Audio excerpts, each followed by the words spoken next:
Hi, welcome everybody to this LinkedIn Live, Everest Group LinkedIn Live, understanding the impact of the India-Pakistan escalation on global services.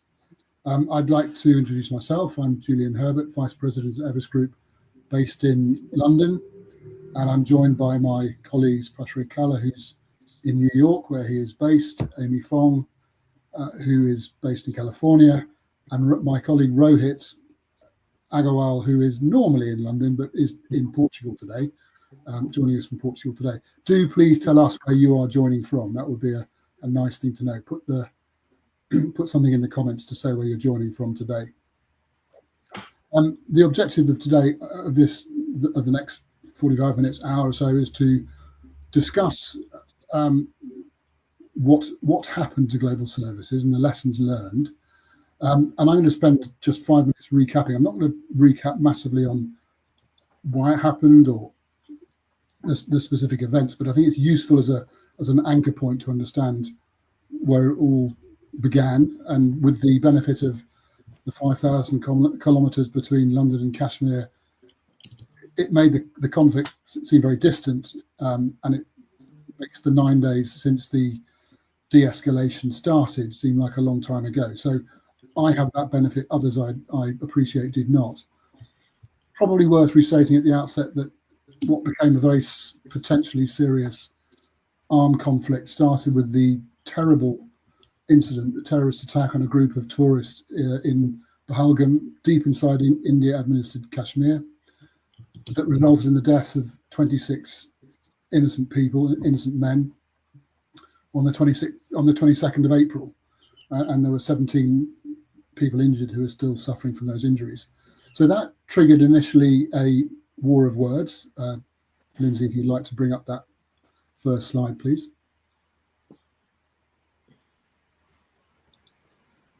That triggered initially a war of words between Delhi and Islamabad, suspension of the Indus Water Treaty, closure of the land border, cancellation of visas, withdrawal of diplomats, all of that usual sort of stuff. Jump forward 14 days to the 7th of May, and India launched Operation Sindoor. Now, to this point, Everest Group had held its risk to service delivery rating at level 2, which is low, and that's defined as stable with watch points. And that then escalated to level 4, which we describe as elevated, active hostilities and regional disruption. So that's what happened after the 8th of May when Pakistan retaliated to Operation Sindoor. So cross-border exchanges then ensued for the next couple of days, and meant that level 4 remained. We remained at level 4, elevated, until diplomacy saw the ceasefire agreement late on the afternoon, evening of the 10th. And we're still now at level 3. So we dropped to level 3 and we remain at level 3. That's moderate. That reflects the potential for re-escalation. So that's where we are now. A span of not very long, really no more than 3 weeks in total. But that kind of sets the scene. And obviously there was impacts on service delivery and business continuity that unfolded in that very rapidly in that short space of days. Perhaps I could ask Prashray to take us forward to look at what that period of the 22nd of May to the 22nd of April to the 13th of May looked like from a location and delivery centre perspective. Which areas were impacted and what was beginning to happen? Yeah. And Julian, essentially a lot of this happened on May 8th, 9th, and afterwards, right? While all of us heard in the media that there is potential for a big war, there are cross-border attacks happening, I think we have to see this in the light of the fact that India is a fairly large landmass, and purely in the terms of global services delivery, there are over 30 locations in India which support global services delivery, right? We do have a graphic which represents the various locations in India where global services delivery is being supported from. And all the hostilities and the cross-border attacks were limited just to the northwest part of India. In fact, just the borderline areas. And there were almost no major service delivery sites in that region. We've highlighted that with a slight shade of red. Uh, and that's where some of the disruptions did happen in terms of infrastructure disruption, especially when it comes to power blackouts, which potentially could have led to internet connectivity loss as well. But when we look at almost all of the major service delivery sites in India, they remain largely unaffected. There was a slight risk of this escalation happening a bit more and spilling over to some sites, which we've marked in the orange zone. We especially marked some of the large delivery sites in orange zone. Again, just to recap, there was no actual service delivery disruption in these areas. It was just a potential of delivery disruption, especially given the fact that locations like Delhi and Mumbai, being the political and economic centers of the country, become prime targets in case of heightened escalations, right? But no service delivery disruption happened even in these areas. In fact, bulk of the service delivery in India, which happens from most southern cities, especially the ones like Hyderabad, Bangalore, Chennai, and others, these are so far and distant from the India-Pakistan border that there hasn't been a disruption at these locations over the past 50 years, even in cases where there were full-fledged wars. Uh, so I think that's something which many organizations have to keep in mind, that there are multiple delivery sites in India. The level of disruption or potential risk of disruption in the future varies significantly across all of these sites.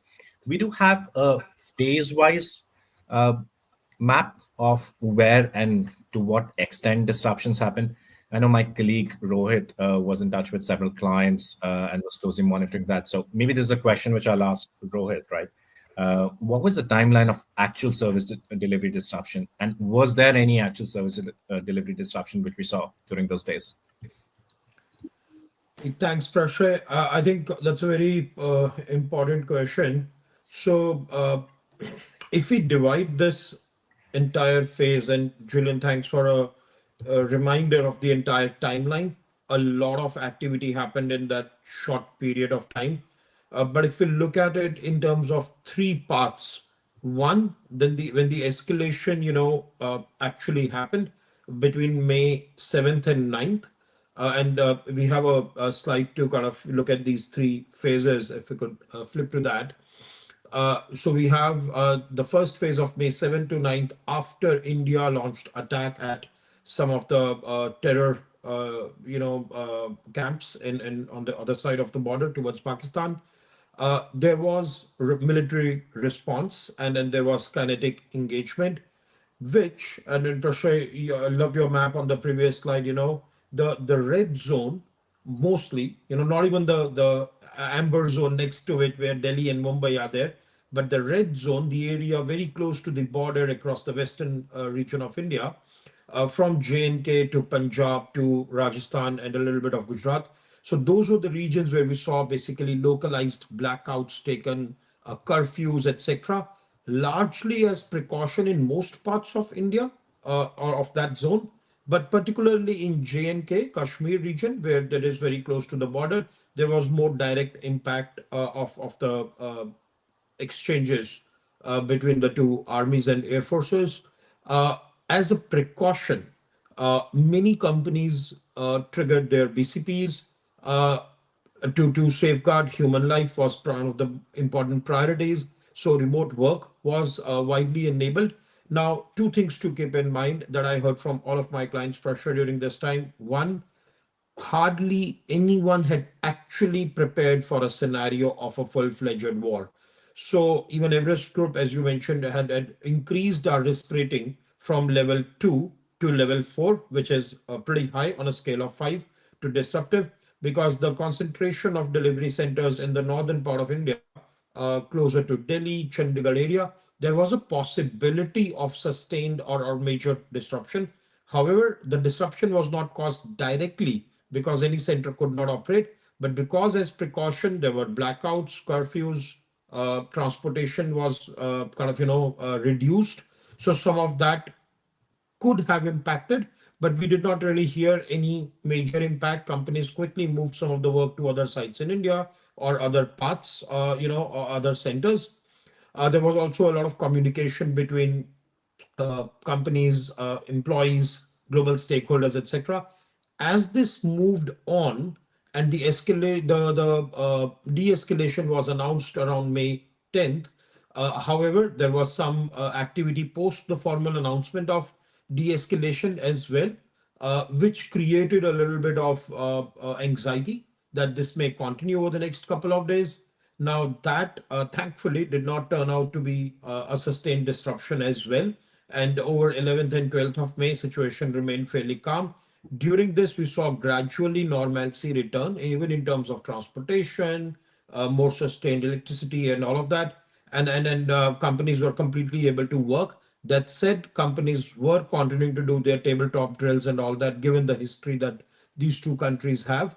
However, as we have looked at it now, kind of 8 days, May 13th onwards, we have seen pretty much a return to business as usual, and companies continue to, be back operating normally. But Prashay, as you and Amy were there, we hosted about 40 plus of our clients on a very urgently stood up virtual roundtable last week.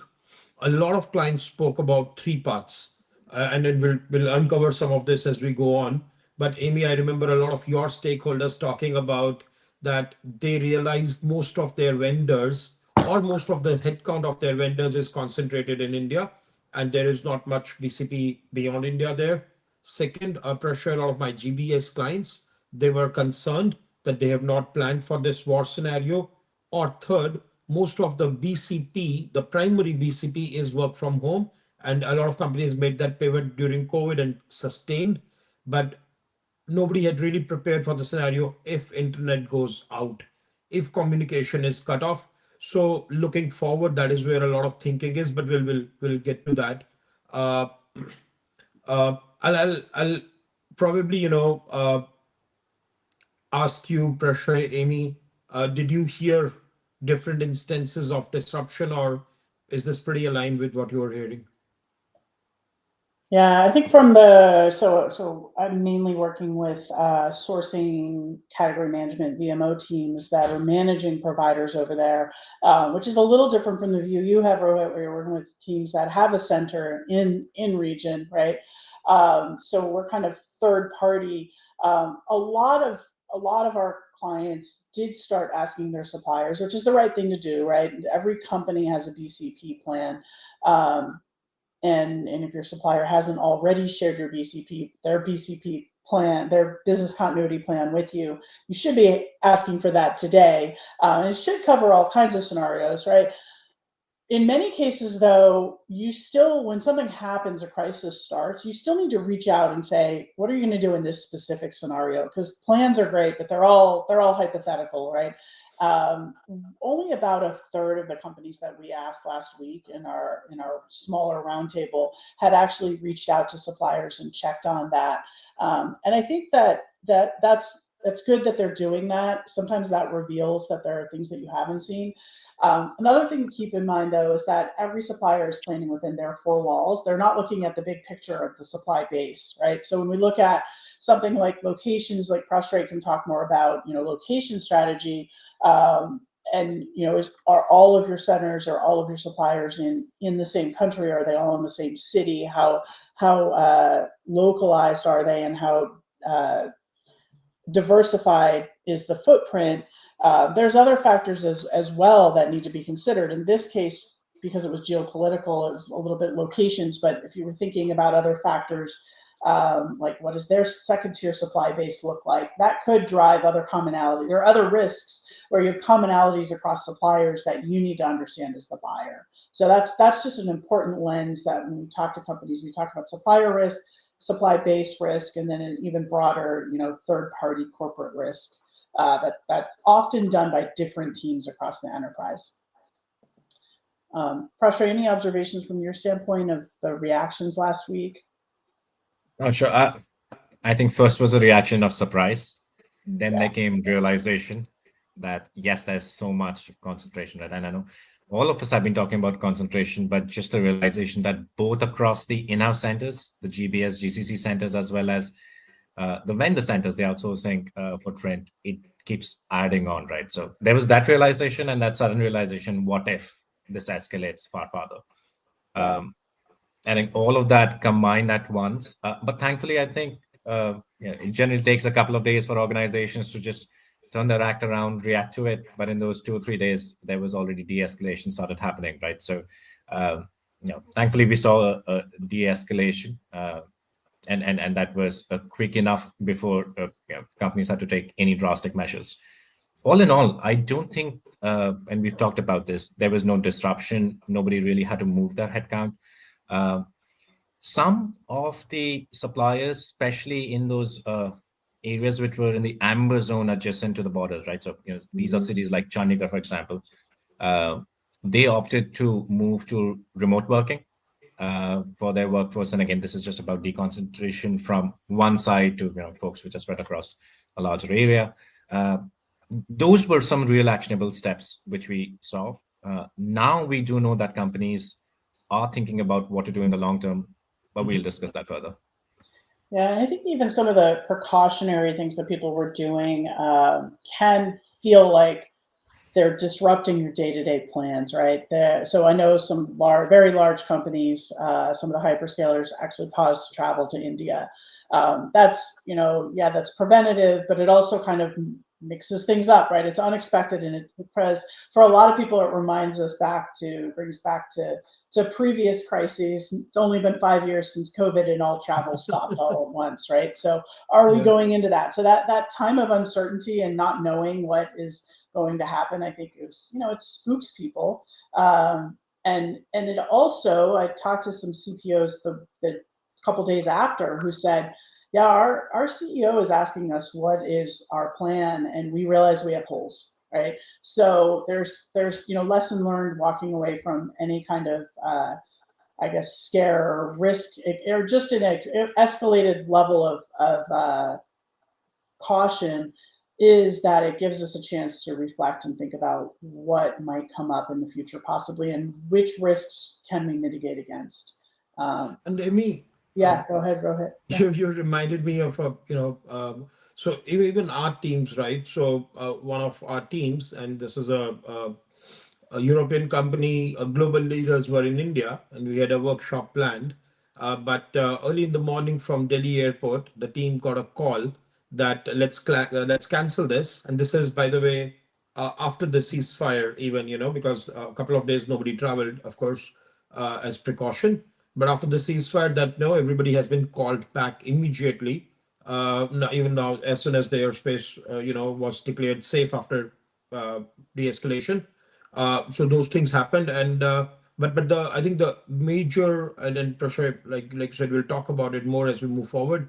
But the major thing is a lot of those scenario, what ifs that people had not really thought that can become real. I think in the last 5 years since COVID and the Russia-Ukraine situation, something in the Middle East, now this, people are thinking that, hey, probably we need a greater investment in planning for some of those scenarios, and consider that the trade-offs that brings are real.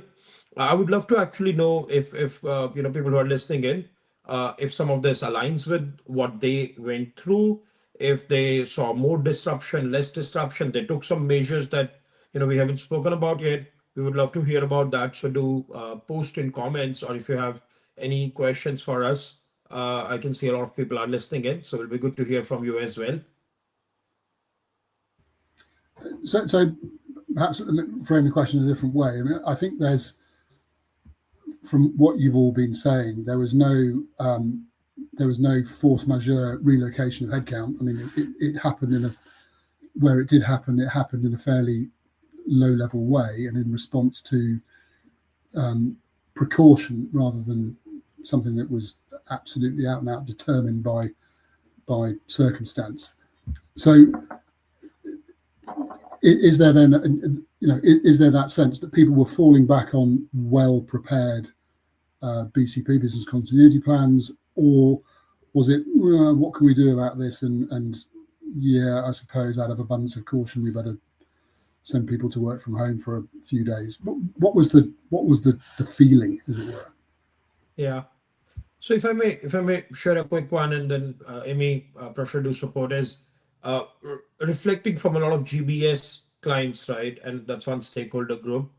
Uh, a lot of them had well laid out work from home, remote work, BCP plans that they activated, or partial transition from some of the centers in North India to other parts of India or even other parts of world that they started testing. So in the short term, it was not, there was no scramble as such, at least in the actual work, terms. Of course, people were concerned, also should not undermine the emotional stress that the situation triggers, even though there were no actual impact, in Indian areas beyond Kashmir, right? However, Julian, people did feel from a long term, if this continues for a few more days and this escalates, people did not have great plans, no proper scenario planning. If India disconnects, if India can't operate at scale. So that's what I heard. What did you hear, Prashray, Amy? Go ahead, Prashray. Yeah. Yeah. So yeah, I think Rhoda just summarized it right. While there was no disruption, it was the possibility of having a really big disruption. Because again, whoever, well, all companies have BCP plans, but had companies modeled for this extent of disruption? That was the missing factor, right? And one thing coming out of this, and as we love to call it, not just this crisis, but the state of perma crisis, which we've been seeing time in and time again, I think it's the struggles of today which are the strengths for tomorrow, right, for these organizations. So it's about planning for the future, planning for the long term. What can be done better? One obvious step which most of our clients, and as I'm in touch with many workforce strategy leaders and delivery leaders now, and everybody is preparing for an answer to their boards, because this question is definitely going to come up at the highest levels of discussions in any and every enterprise, right? What's their strategy to mitigate against any such future events? So one, of course, is a more detailed and a granular concentration risk assessment. What are the critical processes? What sites? How is it divided and collated across vendors and GPS GCCs? But then for a long term, some of our clients have already started thinking about some of these extremely high critical processes. How do they enable BCP with from the current sites, right? So one can just be from the northern India sites to southern India sites. But hey, what if there's a country down scenario? Then of course, some of these may then move to a India plus one strategy as well. It does come at a sizable cost because all of the other locations are more costly. There is talent shortage. So while yes, you have to get your BCP plans in place, there is also spend associated with it. And there's a fairly rigorous analysis which we're doing for some clients, trying to chart out the perfect strategy to navigate this, right? It's also about modeling for some of these large-scale disruptions, which again nobody had done. Single-site disruption, yes. Multi-site disruption, only few clients had prepared for that. And I think one thing which we didn't observe in this current conflict, which was largely limited to just military actions on the border areas, but as we do know that wars of the future and wars of present as well will have a cybersecurity component as well. So those are events, even though while military action may be limited just to border areas, internet disruptions, for example, power grid failures, may have an impact across the rest of the country as well. And that equally disrupts global service delivery. So those are some elements which organizations are now preparing for. But apart from that, I think it's also just to have this ready and quick playbook. How do you, for example, from a provider's lens, how do you proactively communicate to your clients from all lenses of employers? What sort of mechanisms and playbooks do you have to communicate to the workforce? What kind of support do you offer? Yeah, do you have to provide support for mental well-being? What's the kind of communication process which you follow throughout the organization? So those playbooks were not ready by the time organizations readied their playbook. There was already a ceasefire, so some of them are realizing that they could have been planning for it in a better manner, and that's something which we will definitely see change in the future. This is something which we know is in board level agenda for this quarter, next quarter, and we are already starting organization take steps for this. Yeah. And Prasha, I'd like to share a little bit, uh, just what you said, just but what we noticed in terms of numbers. I remember when COVID hit and people started looking at what if, there's a major disruption from India, uh, everybody realized how concentrated they were.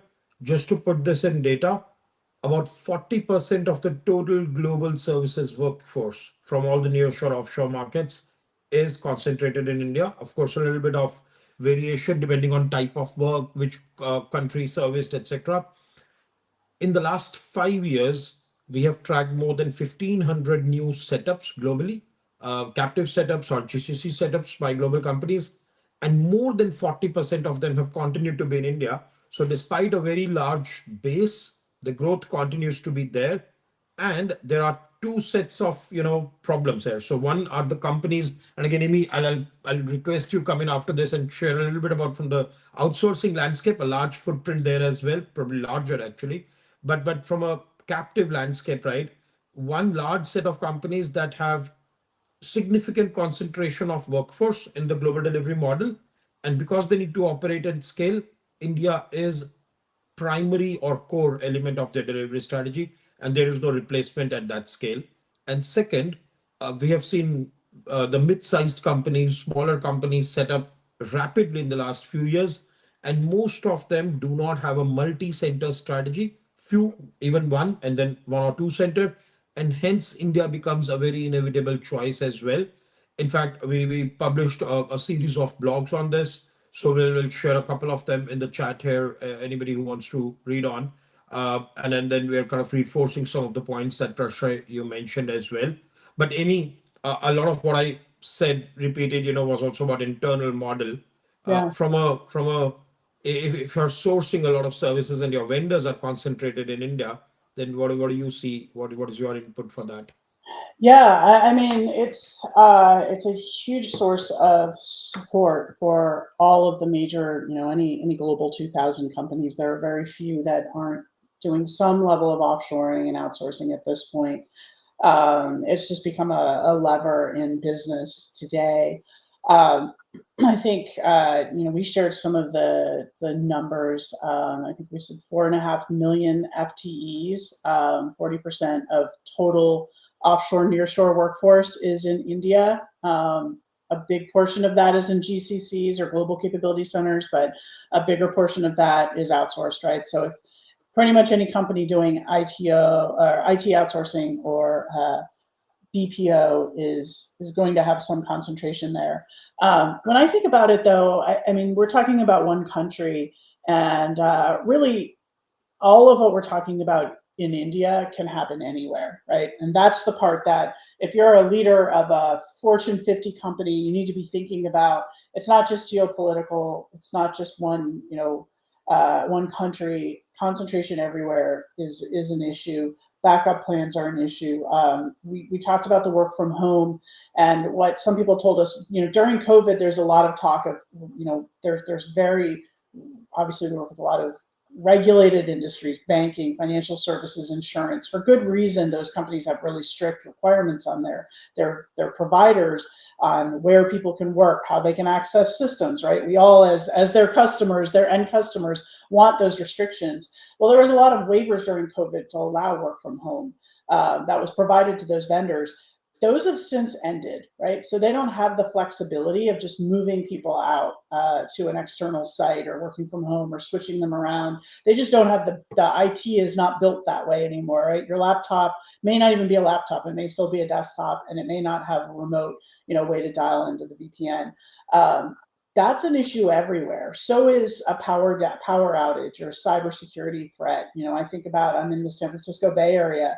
We've had times when we've had blackouts in this region, and that impacts, wherever your sites are, anywhere in the world. Obviously, in India, where you have a really high concentration like this, all of those scenarios that can happen everywhere, anywhere, are are even more impactful. So that's a big part of it. And I think walking through, what do we do with internet? We're so dependent, our corporate world, our business world, our personal lives are so dependent on core infrastructure right now, the impacts to that infrastructure anywhere. We need to be walking through all of those various scenarios and be able to shift work to different places, provide backup, for customers.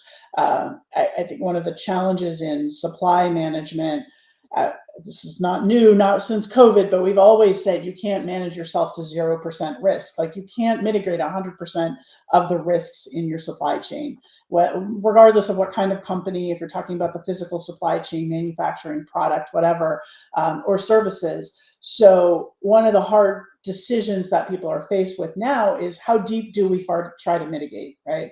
This came up a little bit last week when we were talking to some of our clients directly, which was, how do we justify, if we need an India +1 location strategy, how do we justify that?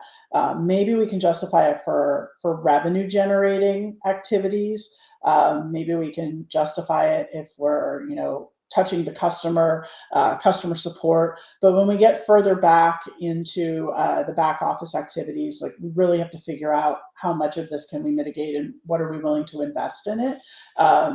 One interesting data point that we saw from our CPO study, actually at the end of 2024, but this continues to resonate, is that chief procurement officers always held accountable for costs, right?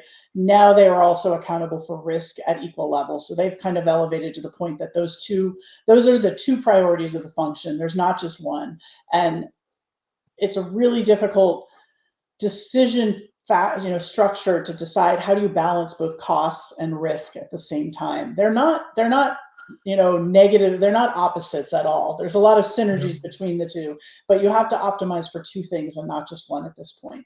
And that becomes really acute when you're talking about a situation like this. Do we add another location in another country near shore, knowing, or even in another city where we know it's going to cost more, and what is the implication if we don't? Because we, like you said, permacrisis, right? There's going to be a new surprise next month or in 6 months from now. We just don't know when it's coming and what it is yet. And that's the challenge that we're all facing as leaders right now. Prepare for permacrisis, huh? Permacrisis, yes. One of the, in fact, not just one, but many of our clients right now, of course, most of the disruption, most of the risks which we plan for today, right? We talked about a border conflict, but let's say we even talk about disruptions due to natural disasters, disruptions due to regulations changing, macroeconomic situation in a country changing, right? A lot of this impacts the human-centric workforce. And there, of course, is where we see the greater and faster adoption of agentic and AI potentially provide some leverage and act as a de-risking mechanism as well, because that's something which is not limited by geographic sites and borders. That's something, once made a part of your process, allows you to de-risk from some of this human concentration risk which we have. That's also something which is being planned for in strategy. And Amy, I think, as you very correctly mentioned, the India +1 strategy, it's not an easy fix. It comes at a cost. And while in this discussion, in this LinkedIn Live, we talk about, hey, BCP is essential. You need to get all of these 10 things done. I know there is another discussion happening possibly in parallel, that macroeconomic conditions are not doing well.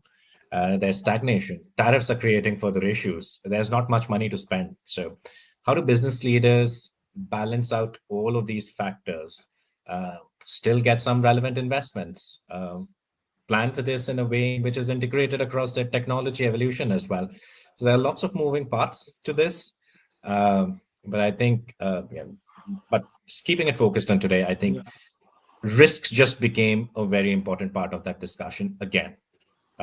So I think that's one heartening takeaway from the events, and something which possibly creates more resilient operating models. Prashant, I have a question for you. So as Julian mentioned earlier, I'm in Portugal this week, and with a large group of GBS and shared services leaders. and you're right, people were talking about, should we consider Uruguay more macroeconomic stability than other countries in the region? Uzbekistan, representatives were talking about how it is a very geopolitically stable, conflict-free country as compared to some others in the region. So all of that. But I heard somebody yesterday, Prashay, and this is coming to my question, somebody say in the age of agentic AI, location strategy is dead or irrelevant. What is your Yeah, advice that's a to bit that kind harsh. of thinking? That's a bit harsh. We are not yet moving to the matrix world. There would be a strong component and play of human workforce as well. We, of course, all of us keep talking about how talent is going to be the true differentiator, of course, along with technology. I don't think location strategy is dead.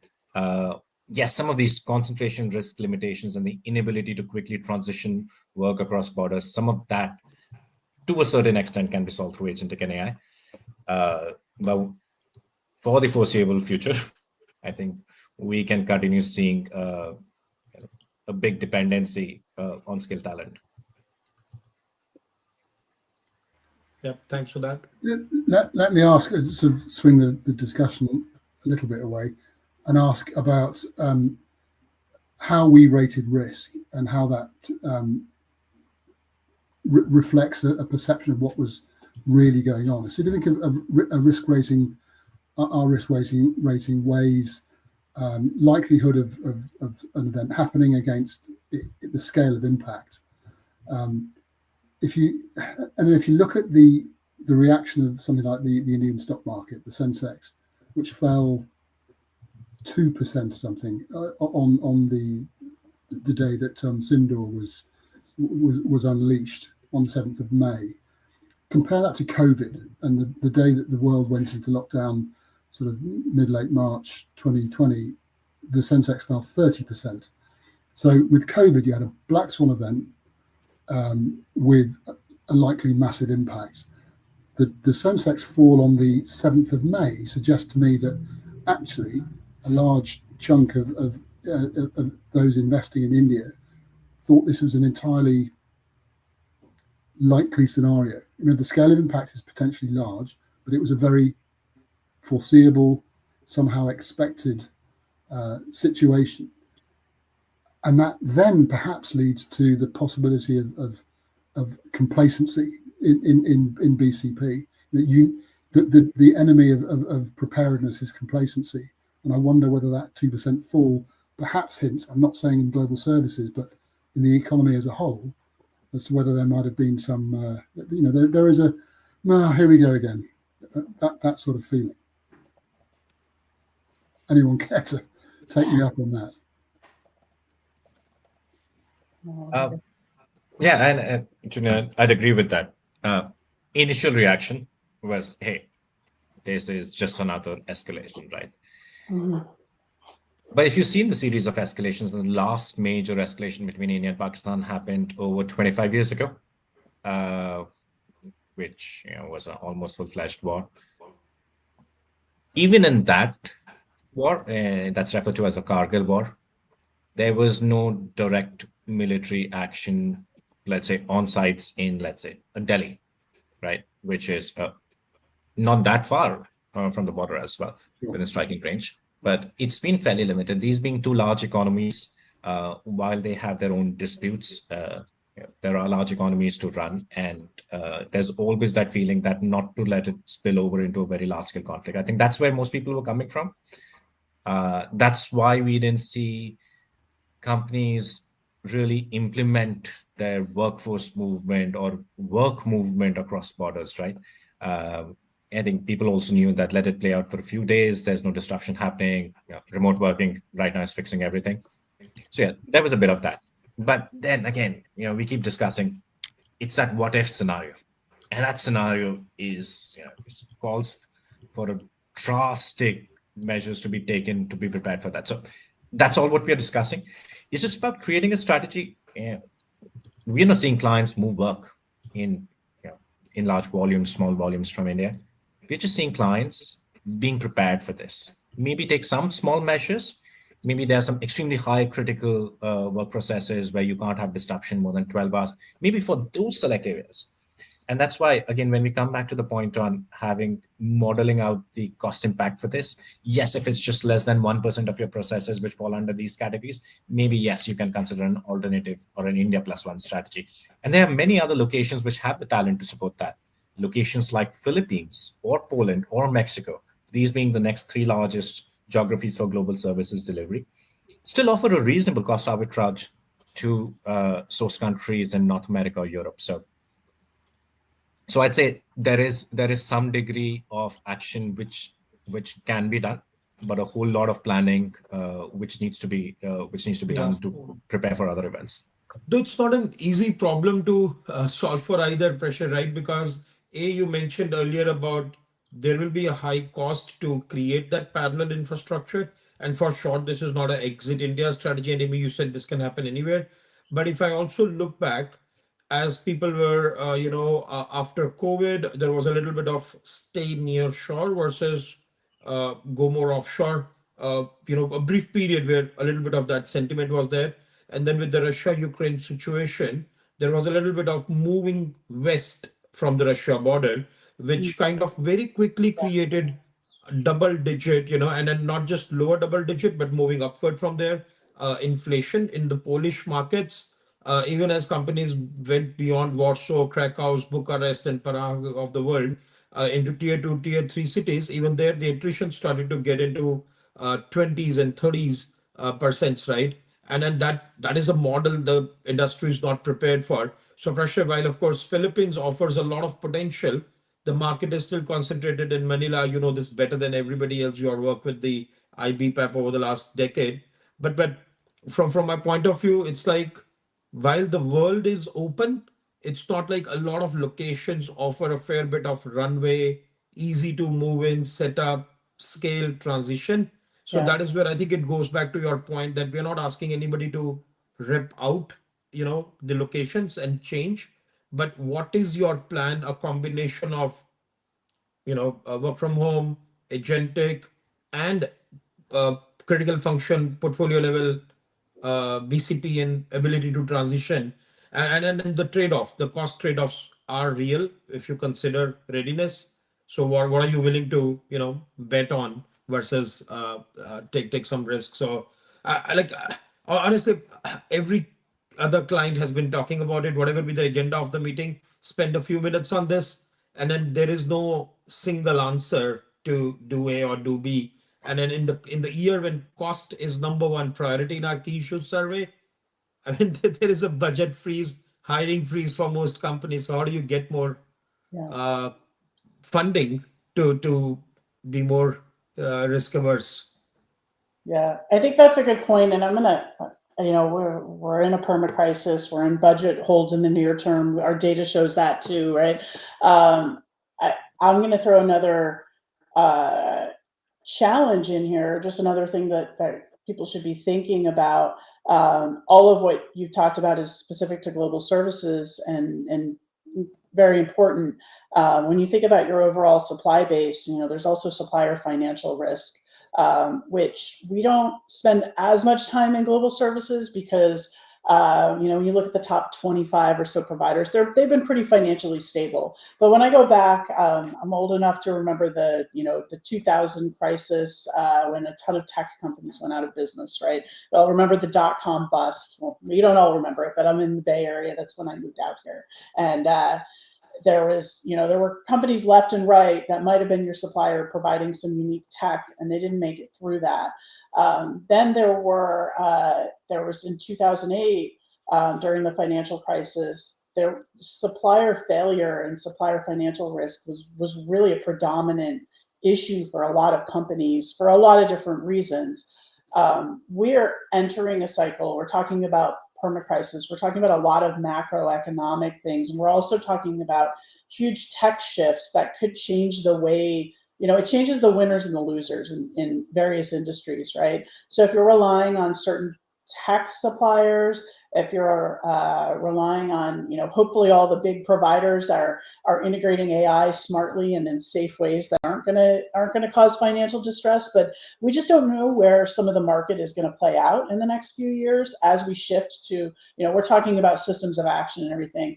There are a lot of different organizations involved in your supply chain, whether it's goods or services, that could have increased financial risk over the next several years. Yeah. And I think it's really important that companies are thinking about that. They have their finger on it. They're looking at all the different types of risk that could impact them. There's a tech supplier I'm thinking of where we have their code in escrow, right? Because we consider them at risk, right? That should be mitigation strategy that everyone is using with various suppliers, whether they're tech, services, product, anything. Because we just don't know what's in for us if this macroeconomic uncertainty and the financial situation gets tougher on certain industries over a longer period of time. So if you're doing your job as a CPO or as a TPRM manager, you need to be thinking about all of those different aspects across a lot of different areas, because some of them are so interdependent that you just don't know where things are gonna fall out. Sorry to be a little more gloom and doom than just India, but yeah. That said, we have a lot more data, we have a lot more infrastructure, we have a lot more backup plans in place than we did even, in 2008, where the world is a very different place right now. Yeah, and glad that you mentioned about this being much broader. Earlier you mentioned, hey, this is not just India, this is other locations, other types as well, right? The thing which comes to my mind is the other concentration risk which we hear in across our enterprise clients, which is more the supply chain, the manufacturing risk which they have in China.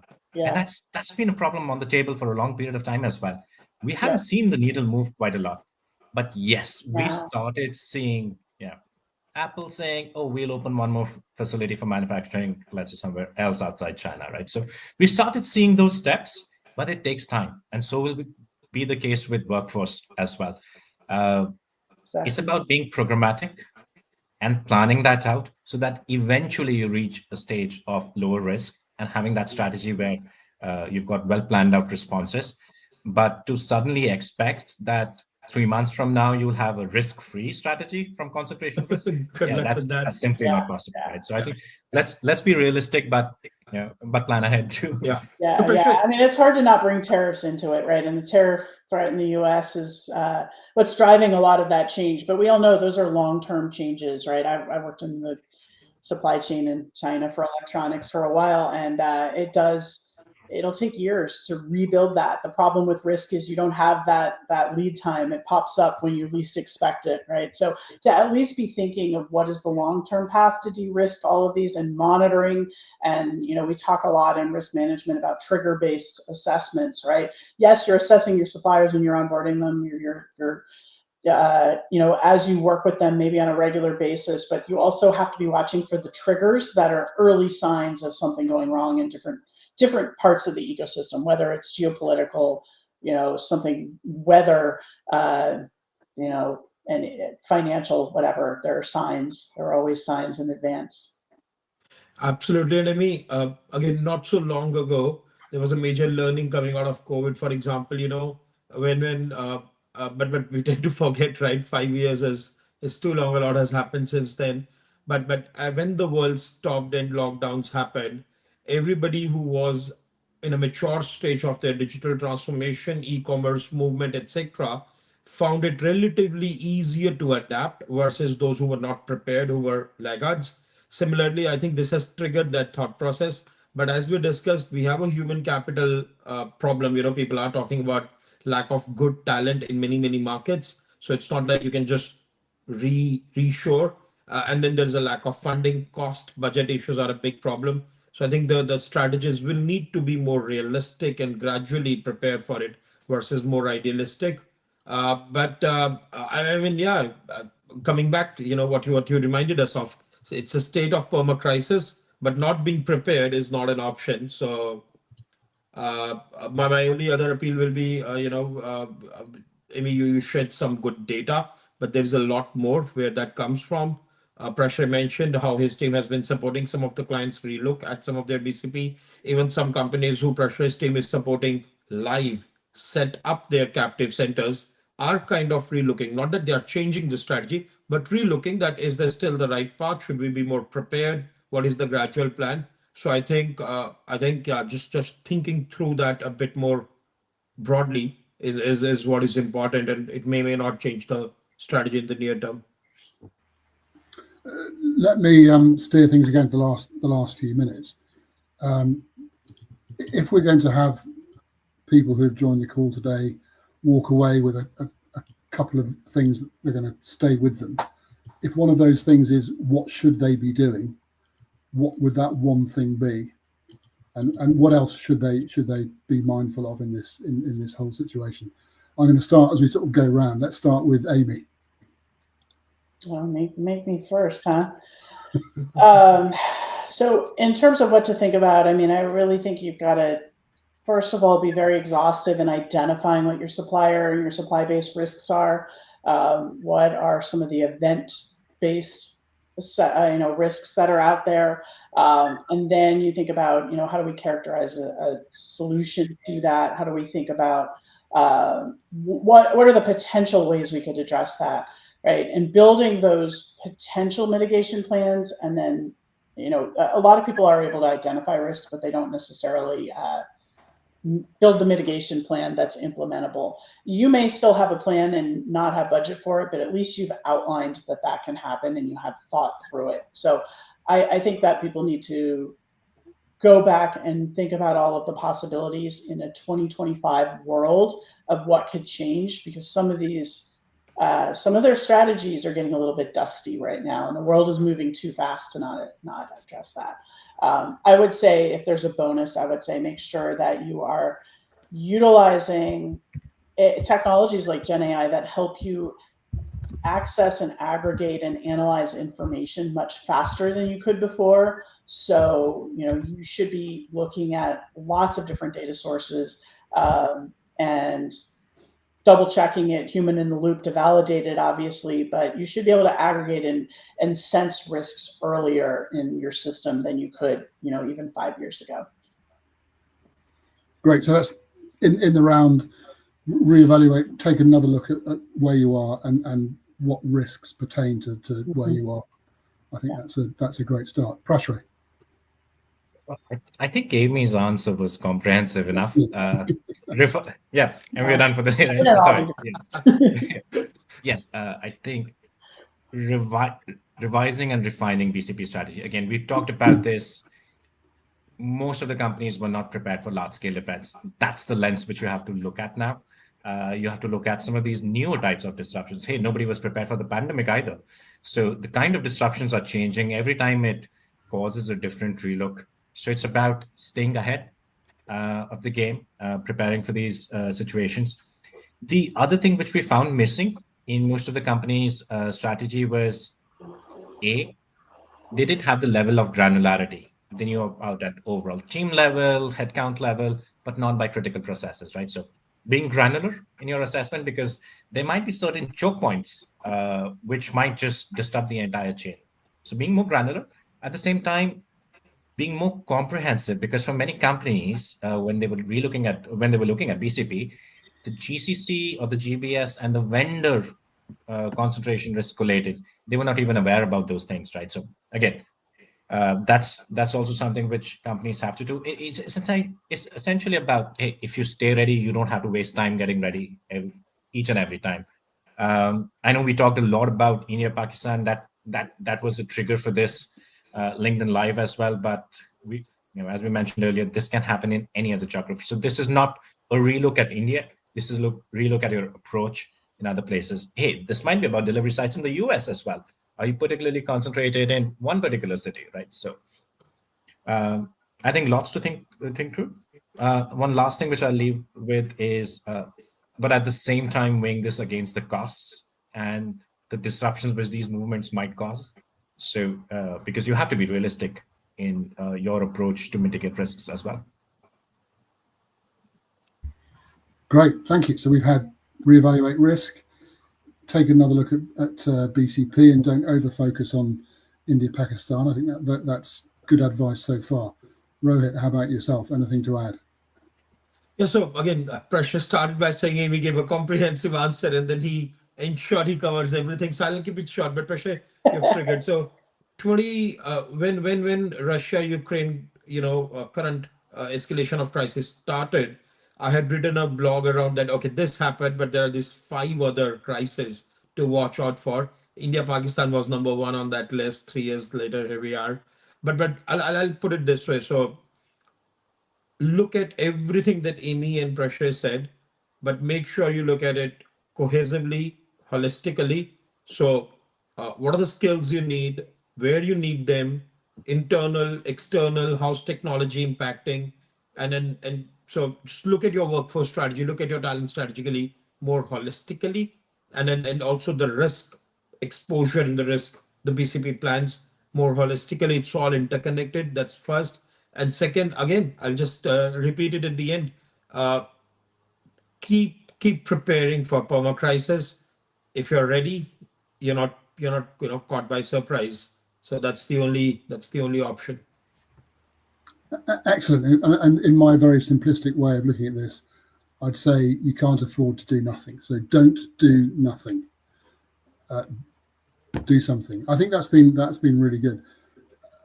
I'm going to sort of end because I think what you've all said segues very neatly into this word that we've been bandying around a little bit this afternoon. That's permacrisis. And we have a quick poll on permacrisis. Click the link in the chat and participate, please. It's about managing risk and your views on how to manage risk. So click that link, fill it in, and you'll see some top line results at some point very soon. So I think we should bring that to the proceedings to a close. That's been a really useful tour of what happened 3 weeks ago. Originally happened 3 weeks ago, and then how delivery organisations and GBS, GCC organisations responded to it. Some didn't, some did in a rather more sort of active way. But I think there's some useful takeaways, and the takeaways that Amy, Prashant, and Rohit have each outlined is that really you can't afford to do nothing. Reevaluate risk, look at BCP, and look at over concentration. But be aware that things are going on in the world, not just with India, Pakistan, that mean you can't afford to take your eye off the ball with any of it.